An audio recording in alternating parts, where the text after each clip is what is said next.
Okay, good morning, everybody. Happy Thursday, and welcome to our Quality Leaders session.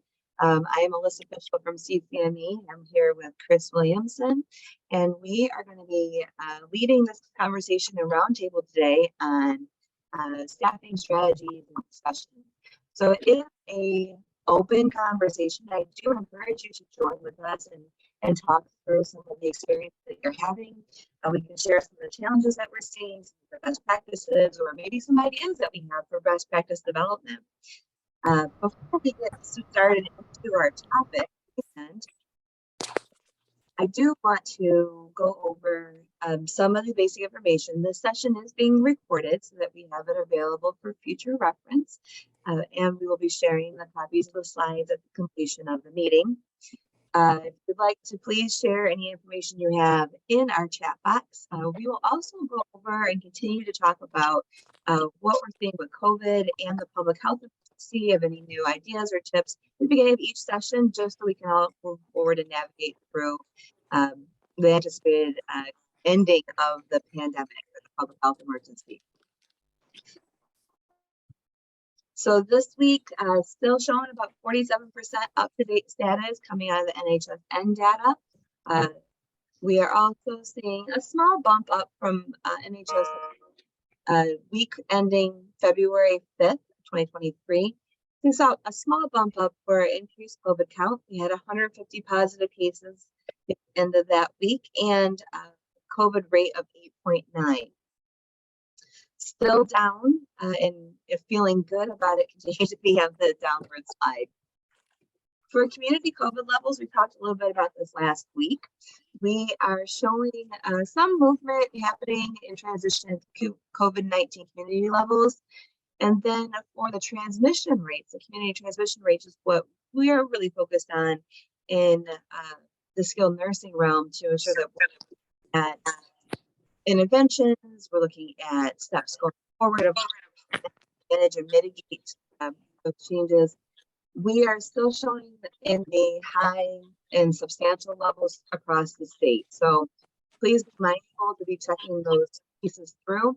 It's going to help with ensuring that you're implementing the appropriate components of your policies and mitigating that spread or impact on your community. Our hospitalizations continue to stay relatively low. So good to see those coming through. Okay, and before we get into our presentation at hand, any comments, concerns, or observations that you have about COVID, the vaccination policies or practices, or any information from the public health updates that we're seeing or we shared last week? So to unmute yourself or jump on in the chat box.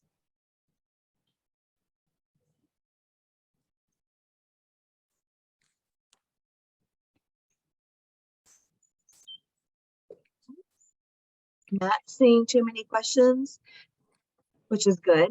Want to ensure that you are taking a look at the information that's being published out from CMS on the steps that we have towards transitioning out of the public health emergency. Take a look at the waiver updates, take a look to see what some of the plan dates are. There are different dates of ending different components of the public health emergency. Some are closing with the public health emergency, some have additional time that will process afterwards. I've seen everything from a closure on certain 1135 waivers ending in December 31st, 2024, as well as some closing 6 months after the close of the public health emergency, which would put us back into November of 2023. So it is going to be important to stay on top and take a look at that from an organization perspective to make sure that you're moving forward on those. Okay, so topic at hand, staffing.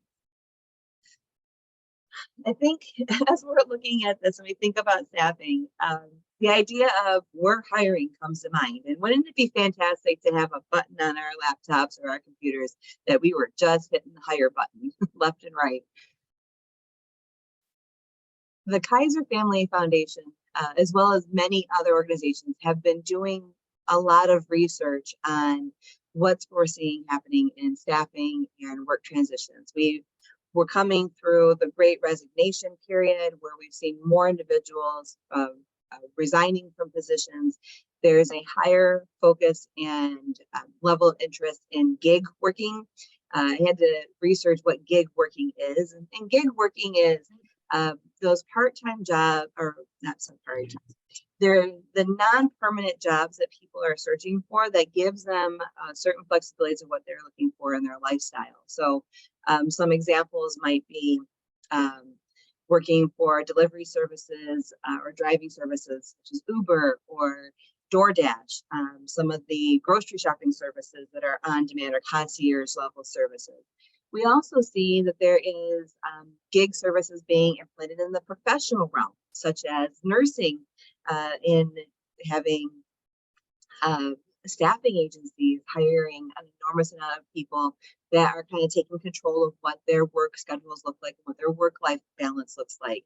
And so they're leading into this. And there's an article by Forbes that was published that is predicting a higher increase in interest in gig working from our professional realm. And so as operators, we have the opportunity to understand that these shifts are occurring in the marketplace, and helping to define or investigate what is the interest in those and how do we incorporate that within our working environments. So a lot of different pieces happening in our work environments at this point in time. The Kaiser Family Foundation, not surprising, but it kind of gives a little credence to what we feel at times. We saw a significant change in employment across many industries, and especially hit within healthcare. For those of us in the nursing care side of things and community centers for the elderly, we can see that there was quite a significant drop in employment in our sector compared with other sectors in the healthcare field. We're seeing, these lines are negative 10, 5, 10, and 15% changes and reduction in employment levels. As recently as October of 2022 is when this data was being published out. Job openings are increasing across the health sector, across the employment sector. And so as healthcare workers, we are competing not only with other healthcare centers, but we're competing with other industries. And as we see the environment really promoting an employee-centered marketplace, employees are incentivized for various levels of interest to them to go into multiple fields. And we see that the health and social assistance jobs compared to all job openings, which is the blue line, we're seeing an increase in openings coming from the pandemic in healthcare than we've seen before. There's some interesting articles on this, and even the Institute of Medicine South Carolina did an interesting report in 2022 digging into some of the reasons that we're seeing the shift in healthcare employment. We're seeing there's experience that people are having working in the environment. There's the industries have seen such loss, meaning we've experienced loss in the pandemic. We worked in very high stress, changing high emotional environments throughout this pandemic period. And that has an impact on our own personal well-being and how we feel within the organization. And I think that there is something to be said about wages, compensation, and benefit packages are also, we're seeing that on a broader side spectrum, that is starting to increase as well in our marketplaces. And the increasing in pay leads to that increased competition across all sectors. I thought this was most surprising that really in October of 2022, up until that point, many people were remaining within the health and social assistance jobs, the pink line. Sometimes we spike over, and I'm hoping that October was just a spike over and we see that come back down, and that it's kind of averaged alignment with all job quits. But more data will help us to determine that. I felt refreshed seeing that through the pandemic, there were many points in time in 2021 where there was that strong commitment on the healthcare side to remain within the healthcare working environment. And we see that continue to operate below the all job quits line. So from a trend perspective, it'd be interesting to analyze this further and really understand what we see happening or shifting at those points in time.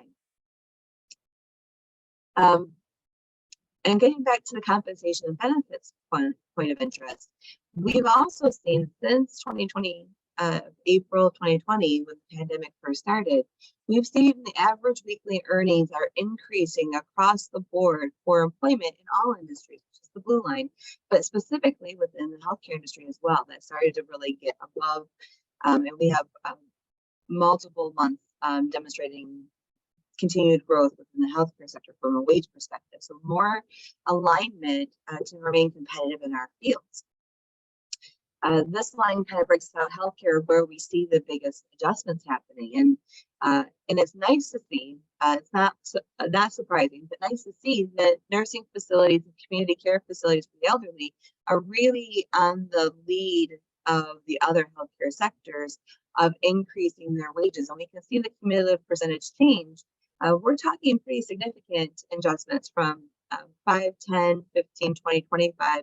So we're operating in this the last 2 quarters of 2022 reported. We're nearing that 20% increase line of wages for the skilled nursing community care settings for elderly. We've traditionally been known as the sector in healthcare that has had the lowest wages in operating. So to have that shift, and to see that shift, kind of helps us to frame and operationalize what we're seeing from a strategic perspective. So thinking about strategy, from an HR perspective, this allows us to kind of talk about and tackle some of the components that we have to make a difference. This graphic shows some of the pieces that we have in the HR strategy of how we're leading our teams and organizations. Recruitment, training and development, benefits and compensation, communications, employee relations, record keeping, health, safety, and security. Compliance is surrounding all of these activities. And then we have our strategy driving how we're looking at this. These pieces, as we all understand, are not responsive to the previous component. These are all happening interchangeably at the same point in time, and we're balancing in the HR strategy to accommodate all these different needs. So for us, we're in a highly competitive environment. We're competing against big changes in jobs and job market and competition. We're seeing changes in wages and we're seeing a changing workforce dynamic and level of interest. People are looking for gig work. They're looking for work-life balance. They're working through some of the experiences that they had in the pandemic and refocusing that their interest into how they can continue to serve their communities. So some impact on this, which leads us to the conversation points and our roundtable points of talking recruitment and retention. When we look at recruitment, and please jump in on the conversation, ask questions, let's talk this stuff through. I should say before we continue, do you have is any of the data surprising to you? Is it reassuring that you're not alone in this? What are your thoughts? You can type them in the chat box, or you can feel free to unmute and jump in. Jules commenting, it's interesting to see that 2 letters from Congress regarding nursing home staffing mandates were in question, particularly in the rural areas, and the other for wholehearted support. I think that's been very interesting. And if you're, like Jules saying, if you're following the publications right now, there seems to be, it feels like it's a daily update or several times a day update on information regarding the CMS proposed staffing mandate. And that there's there's been some very interesting data points on. I think I saw in Skilled Nursing News or McKnight's, I'm not sure which one posted it, a research study that was a research group out of Florida was really promoting that a one-size-fits-all staffing strategy is going to be extremely difficult for the country to follow, and there's going to be some significant impact on it. And then there's a warning story that came out of Rhode Island about what they're seeing with their staffing mandate processes, and hopefully we can link that back to our legislative lawmakers to really draft and help to influence some good conversations. That we all want good quality care, but we also recognize that we're going to have to come up with some steps on how we can navigate through that to ensure that the compliance is maintained and we actually get the outcomes that we're looking for. Good point, Jewel. Anybody else have any thoughts?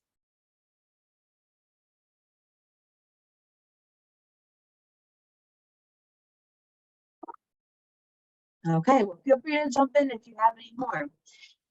So the U.S. Chamber of Commerce posted an article for organizations to recognize that when we're working in a highly competitive market, we really need to think about how are we recruiting in that environment.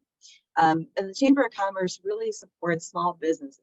So small businesses can be, I mean, in some cases, in my small rural community, the nursing home competes with small businesses for employees. We're the larger business in town. And so it's interesting that what our relationships look like. And so we might be competing with the gas station down the street or the grocery store or the shop downtown. We have those different competing interests at any point in time. And so the Chamber of Commerce really helps us to analyze what is our recruitment strategy, and are we really implementing the right steps to help us remain competitive? And so they recommend looking at getting creative with incentives that organizations have.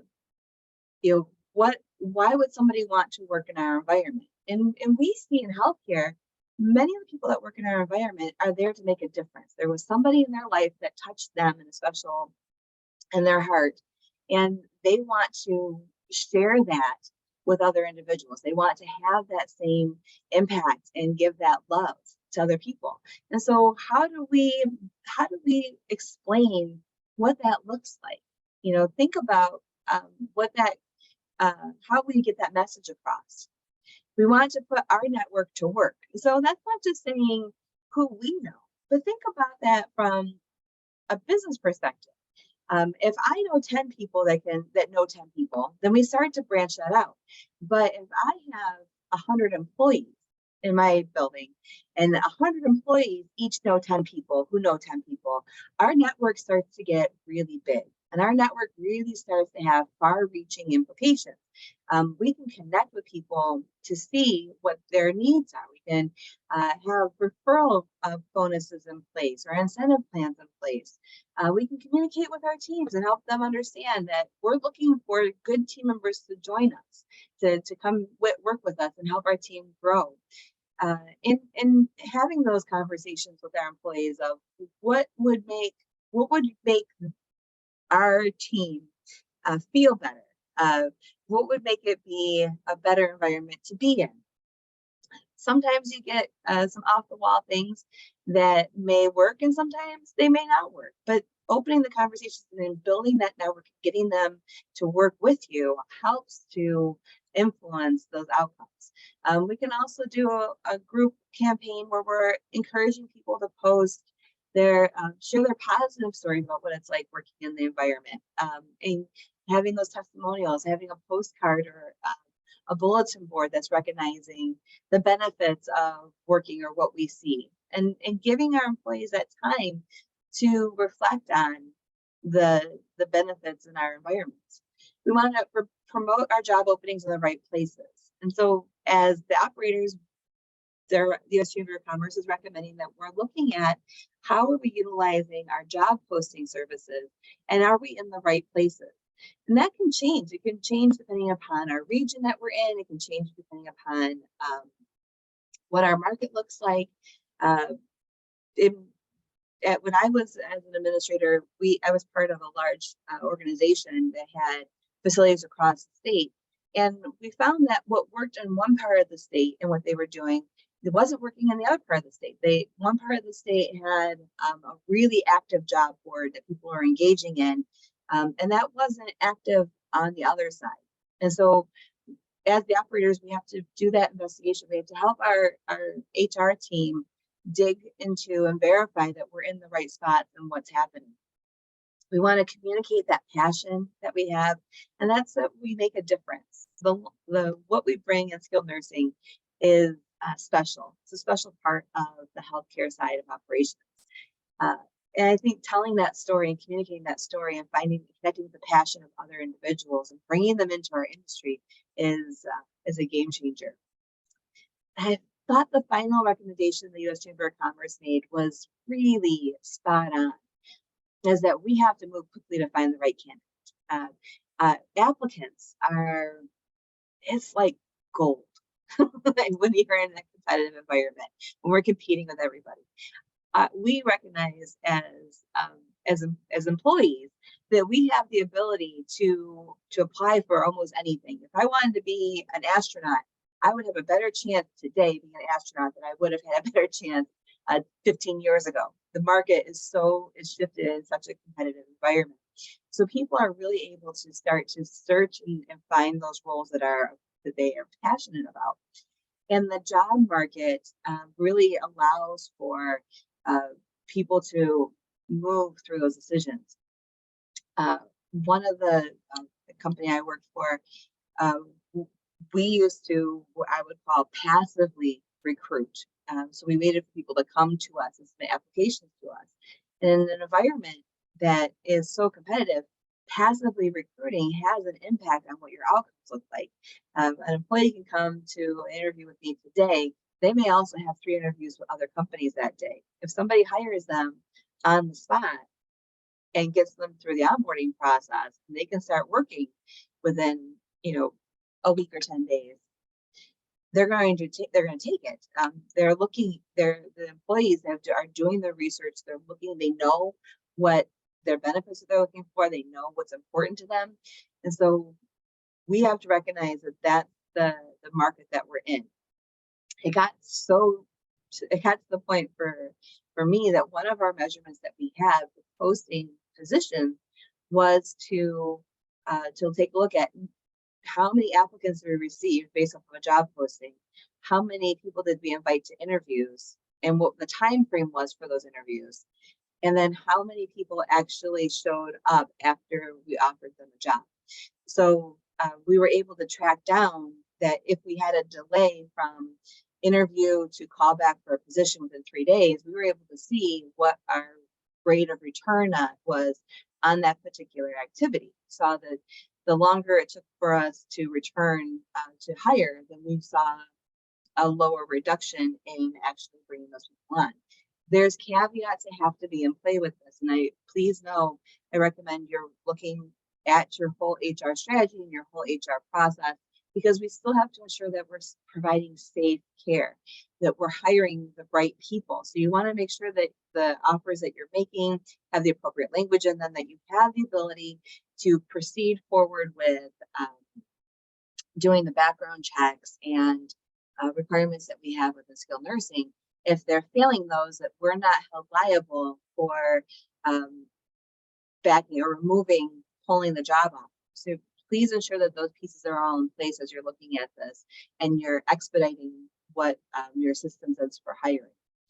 Has anybody had any observations or comments about working through the competitive environment with recruiting perspective?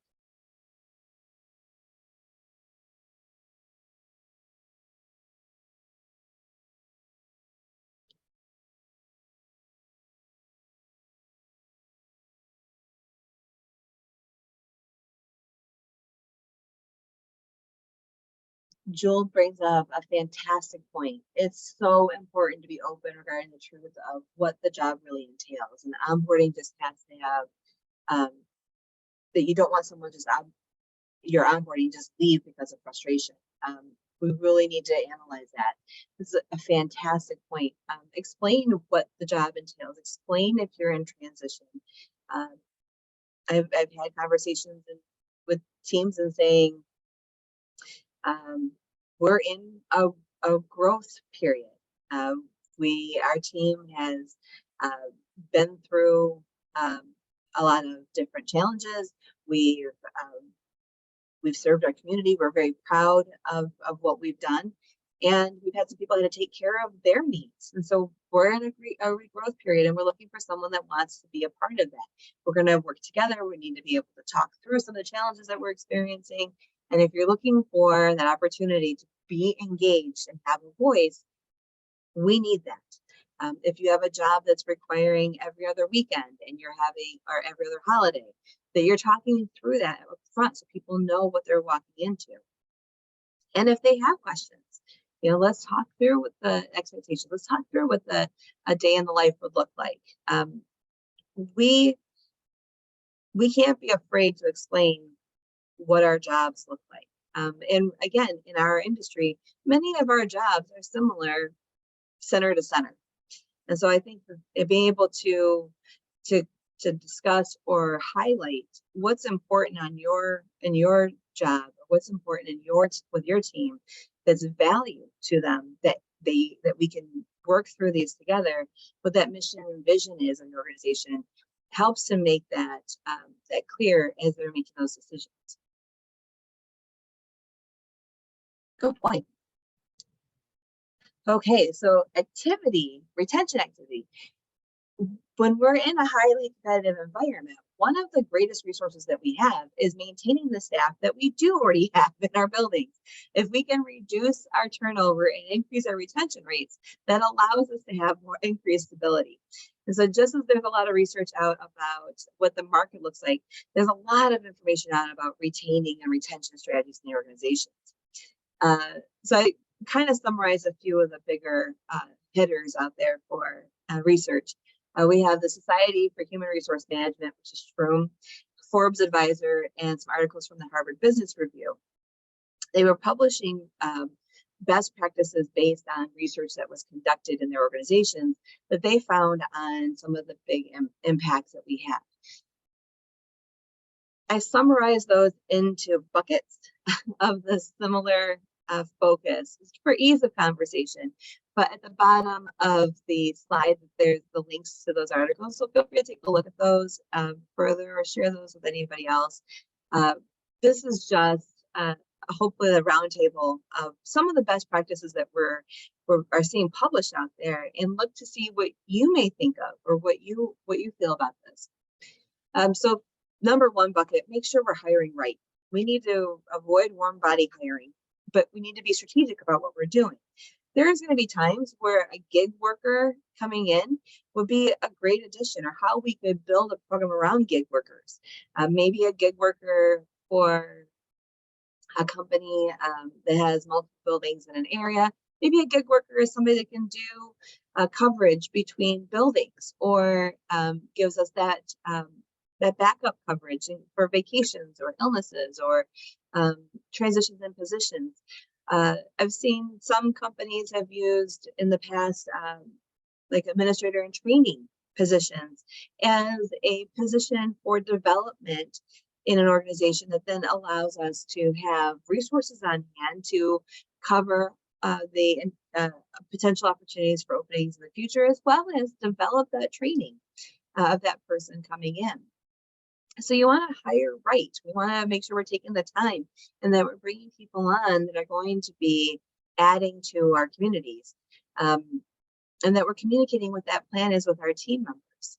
We want to manage for retention. So, I had a conversation probably 2 or 3 years ago with a manager who was telling me, this was during the pandemic, we were talking about a newer hire that we had brought on, and the manager was saying, 10 years ago, I would have fired that person. And that's always kind of held with me of, you're right. 10 years ago, we certainly did things differently. And when we're in an employee-centered market, when we're in a highly competitive environment that drives an employee-centered market, we're able to really implement the mission and vision and values of our organizations into creating these systems where we are looking to retain our talent. We want to ensure that we're following that golden rule, treating people like we want to be treated. We want to ensure that we are working through opportunities with people and that we're mentoring through that process. I wasn't able to find the link, but I'm still going to continue to look for it. There was an article indicating that if you can retain people through their first 100 days of employment, you have a greater likelihood of retaining that employee long term than you do if you not. So that first 100 days is so important because there's not a lot of a loyalty that the employee has built with your organization. So think about what are your points of contact with that employee during that first 100 days. How are we ensuring that their training needs are met? How are we ensuring that they're being supported in conversations, that they have identifying opportunities or barriers that they're experiencing? Are they making friends with people? These are going to be pieces that are really important to manage that retention level. And again, as soon as I find that the article, I will definitely share it with you as something to consider as you're looking at that process. Organizational culture. So culture is defined as the shared values and beliefs of a group of people. And we're not talking about from a demographic perspective, more about the intangible aspect of what our group organization, our beliefs are. And so organizational culture can have an impact. And we know data tells us that employees are more likely to quit a supervisor than they are to quit a job. And so that tells us, that saying tells us it's about what that experience is. What is the shared values and beliefs, and how do we function as a team? We may have a mission statement as an organization that says that we will support each other and we're hardworking and we share ideas with each other. But if you're in an environment where your ideas are not appreciated, or if somebody says something and you're told by a supervisor or a peer that doesn't make any sense and I'm not going to listen to that, that's not really living that culture, the mission and vision and values. And so we can, Harvard and Harvard Business Review and Forbes and Shroom is really driving us to think about how are we living our mission, vision, and values? How are we, how are our supervisors supporting those activities in our environments? What are we sharing with our communities? Are we listen? Do we have systems in place to listen and hear about the experiences? Do we have the opportunity? Are we assessing how we can provide services and support to our employees? Do we have training and growth programs? Are we nurturing a team of support and training and mentoring, or is it kind of bouncing back to that previous box of not managing for retention? we're done with the person and we're getting ready to move on to the next person. So think about and define that organization culture in your organization. The next one is employee engagement. So this kind of takes culture to that next level. Employee engagement is really ensuring that the people that we have involved have that voice. The article by I think it was the Harvard Business Review really indicated that organizations that have a strong employee engagement program, that employees are engaged in the success of the organization has improved outcomes and better retention. And so an engaged employee, we're talking about communication systems, and it's not just top-down communication systems. It's ensuring that we have a flow of voice. Think about how we implement an SBAR, or how we implement the Stop and Watch tool. Stop and Watch is a great example. Stop and Watch is giving the opportunity to frontline workers, frontline leaders, our Astinas, our housekeepers, our dietary aides, activities aides. It's giving them a voice to say something's not right in this situation, and they can share that information forward. And so they share that forward. What's our flow back? If the interdisciplinary team took a look at it and said, oh, this person, you're right, this person is having a change in condition, and it's a psychosocial change from family dynamics going on, we're going to have social work and behavior management team jump in and give them additional support and love. And this is how you can help us. How are we communicating that back to our frontline team and getting that voice moving forward? If the frontline, if our teams are experiencing challenges in their workday and they're sharing them, are they sharing them in the right manner to get that communication flowing and that we're responding to them? When we engage our employees, similar to using our network, we go from having 1 or 10 people working on a problem to now all 100 people are engaged and actively working on a problem and communicating what solutions can be. With employee engagement comes the celebrations, is recognizing what we're doing. It's taking the time to spend, to have fun, to remember why we're here.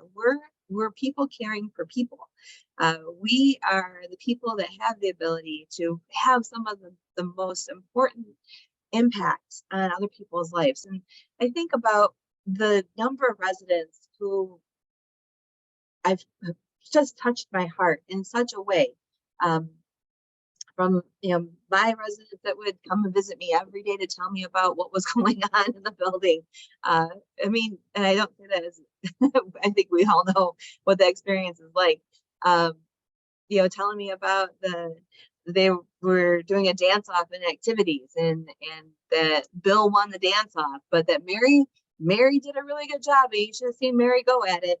That was the fun to my day. That was the reason that I was coming into work every day, is because it was the people I was working with and people I was caring for.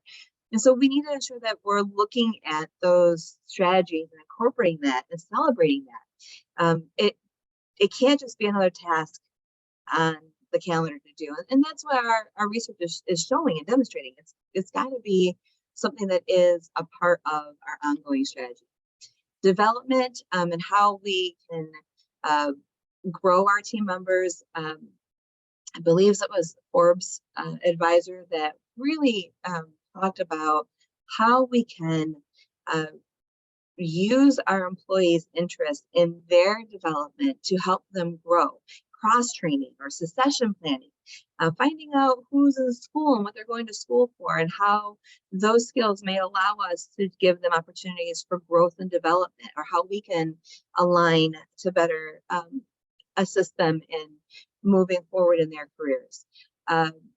In that article by Forbes, they were indicating that in the shifting environment, when we're seeing the gig workers, and we're also seeing people that are maybe not going the traditional route for education and going through universities for continued knowledge base, they're also looking to grow that education experience knowledge within organizations.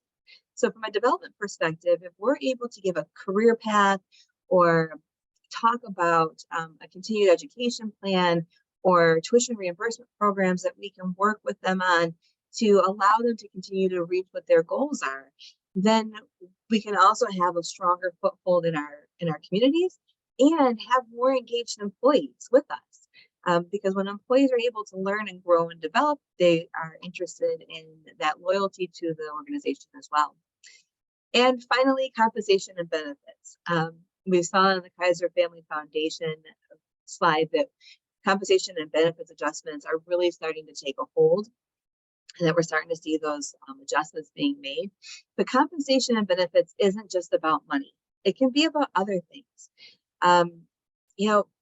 Years back when, I think it was in the early 2000s, when the Eden Alternative and the Pioneer Network were really having a movement in organizations across the United States on how do we create workplace environments. One of the things that they promoted as an intervention, or an initiative to help influence that, was allowing self-scheduling. And as I was reading through the different articles, flexibility and scheduling continue to be one of the high points that people continue to touch on, that maintaining that work-life balance. So if my kids are in a travel soccer league and every Saturday we've got to go to the soccer field, having flexibility in that scheduling can make a difference. And so it gives us the opportunity to assess not just our compensation from a financial perspective, which is important to remain competitive, but also think about the benefits that we're offering that we can work with people on. It may be that we have a handful of mothers that are all in that same boat that are looking for that flexibility in scheduling, and they may be able to take our PRN process or self-scheduling to a whole new level. If they have that flexibility to be able to assist and cover each other, then we may be able to retain some of that talent. Again, lots of pieces to consider as we're looking at this, but I think if we start to pull our box open, we're all living in a box. We start to pull open our box and we start to see where we might be able to move on some of these things to get creative. We might be able to come up with some really good best practices to allow us to function in this environment. So what are your thoughts? What are you experiencing? What are the challenges that you're having? Feel free to type them in or raise your hand or unmute, and we're happy to engage in this.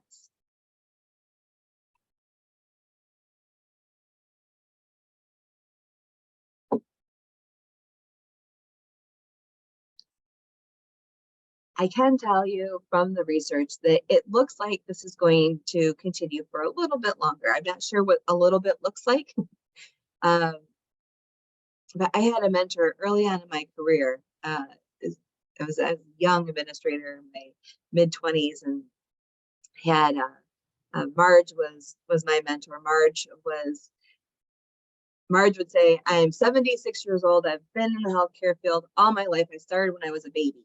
And we have two ways to look at things. Marge was over 6 feet tall. I'm a tall person, but Marge was over 6 feet tall, and she had big bouffant hairstyle and always had pink coral lipstick on, always.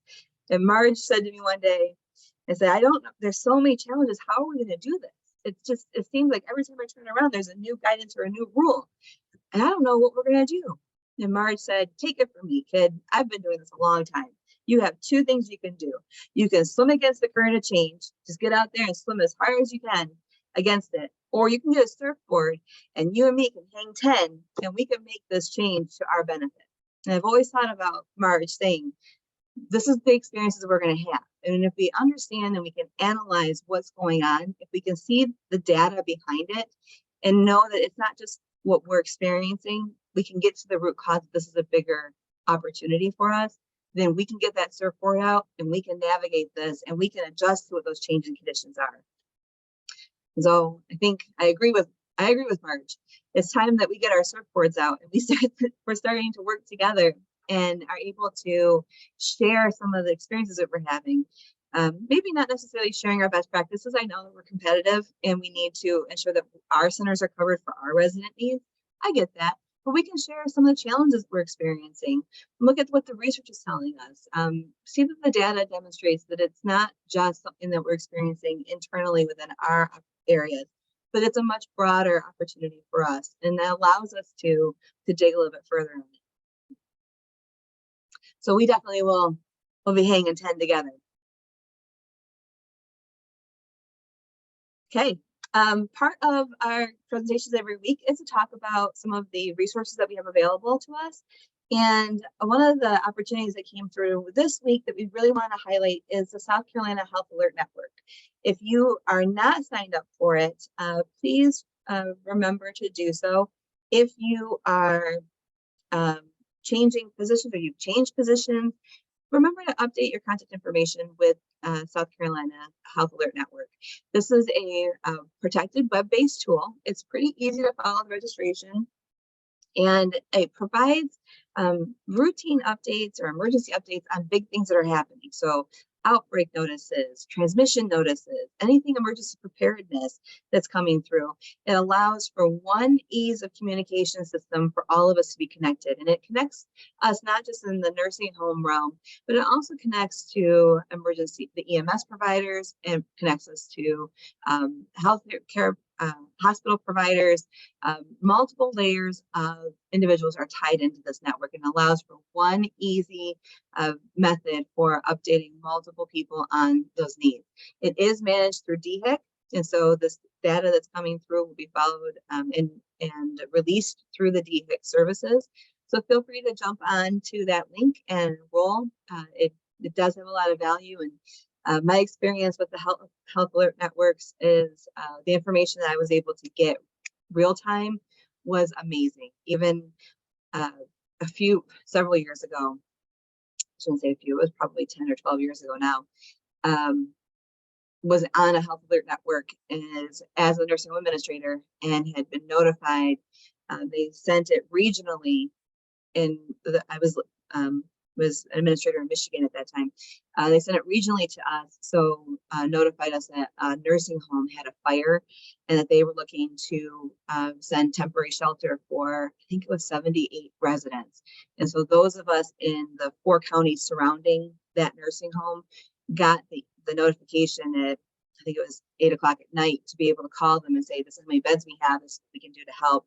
If you have staff that come with the residents, we'll be able to accommodate them. So a huge resource for the person that's going through the emergency, huge resource for those of us wanting to help and support our sister centers and all of our communities at whole.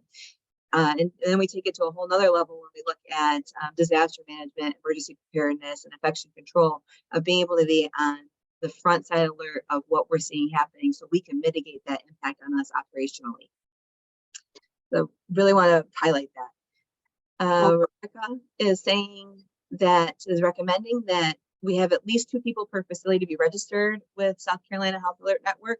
So there's a backup for these alerts. And that's a great point. Thank you, Rebecca. And it's free. I think we said last week, if it's free, it's for me. So definitely a nice resource tool to have in our back pocket.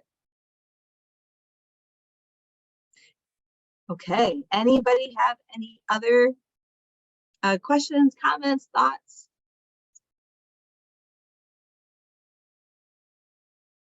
Next week's session, we will be blessed to have our own Julia Brooks from CCME.